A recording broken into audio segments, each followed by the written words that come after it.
আসসালামু আলাইকুম দর্শক, ওয়েলকাম টু মাই চ্যানেল। আজকে মাল্টার শরবত তৈরি করে দেখাবো। এই প্রচন্ড গরমে মন প্রাণ জুড়িয়ে দেবে এক গ্লাস ঠান্ডা ঠান্ডা মাল্টার শরবত। প্রিয় দর্শক, চলুন দেখে নিই এই শরবত তৈরি করতে আমাদের কি কি উপকরণ লাগছে এবং এর পুরো প্রস্তুত প্রণালী।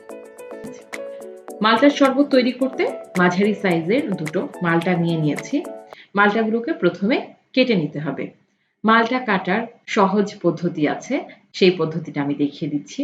প্রথমে দুটো সাইড এভাবে কেটে নিয়ে একটা ধারালো ছুরির সাহায্যে আমি মাল্টার গায়ে কয়েকটা দাগ কেটে নেব। খুব বেশি গভীরভাবে কাটা যাবে না, খোসার উপরে আলতো করে কেটে নিতে হবে।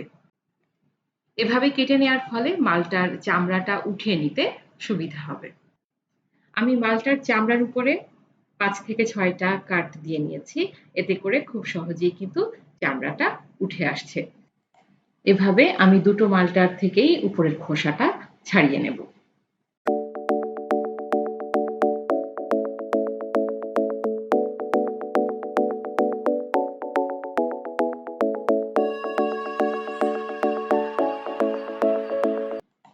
দুটো মালটা থেকে উপরের চামড়াটা আমি উঠিয়ে নিয়েছি। এবার মাঝ বরাবর এভাবে কেটে ভিতরে যে সাদা অংশটা দেখতে পাচ্ছেন এটাও কিন্তু ফেলে দিতে হবে।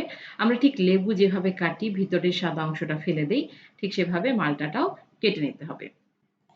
মালটাগুলো কেটে আমি ছোট, ছোট টুকরো করে নিয়েছি। একটা বাটিতে নিয়ে নিলাম। এবার পরবর্তী স্টেপে চলে যাচ্ছি। একটা ব্লেন্ডার নিয়ে নিয়েছি। প্রথমেই যে মালটাগুলো কেটে রেখেছি সেটা ব্লেন্ডারে দিয়ে দিচ্ছি। এবার আমি এতে দিচ্ছি ৪ টেবিল চামচ পরিমাণ চিনি। আপনার মালটা যদি মিষ্টি হয়ে থাকে তাহলে চিনির পরিমাণ একটু কমিয়ে দিলেও চলবে। আমার মালটাটা একটু টক, সেজন্য আমি ৪ টেবিল চামচ পরিমাণ চিনি এতে দিয়ে দিচ্ছি। সাথে দিচ্ছি ১ চিমটি পরিমাণ লবণ। আর সাথে দিচ্ছি ১ চা চামচ পরিমাণ লেবুর রস।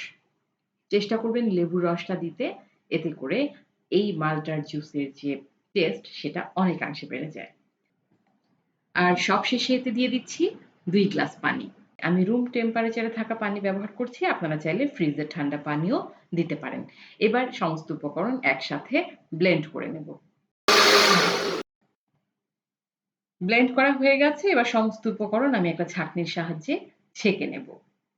ছাঁকা হয়ে গেলে উপরের যেই অংশগুলো দেখতে পাচ্ছেন ছাঁকনিতে অবশিষ্ট অংশ, এগুলো চামচের সাহায্যে বেশ ভালোভাবে চেপে, চেপে রসটা নিয়ে নিচ্ছি।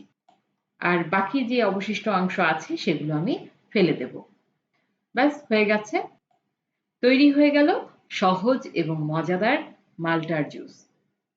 প্রিয় দর্শক, ঢালার সুবিধার জন্য আমি একটা জগে প্রথমে নিয়ে নিচ্ছি।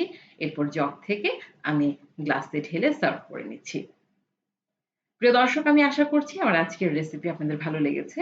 যদি ভালো লেগে থাকে আমার চ্যানেলটিতে একটা লাইক দেবেন এবং পরবর্তী ভিডিও পেতে আমার চ্যানেলটি সাবস্ক্রাইব করার অনুরোধ রইল। মাল্টার একটা পাতলা স্লাইস কেটে আমি মাল্টার শরবতটা পরিবেশন করছি। আপনারা যদি ঠান্ডা খেতে চান তাহলে কিছু বরফ কিউব এভাবে উপর দিয়ে পরিবেশন করতে পারেন ঠান্ডা ঠান্ডা প্রাণ জুড়ানো মাল্টা শরবত। আজ এ পর্যন্তই। আল্লাহ হাফেজ।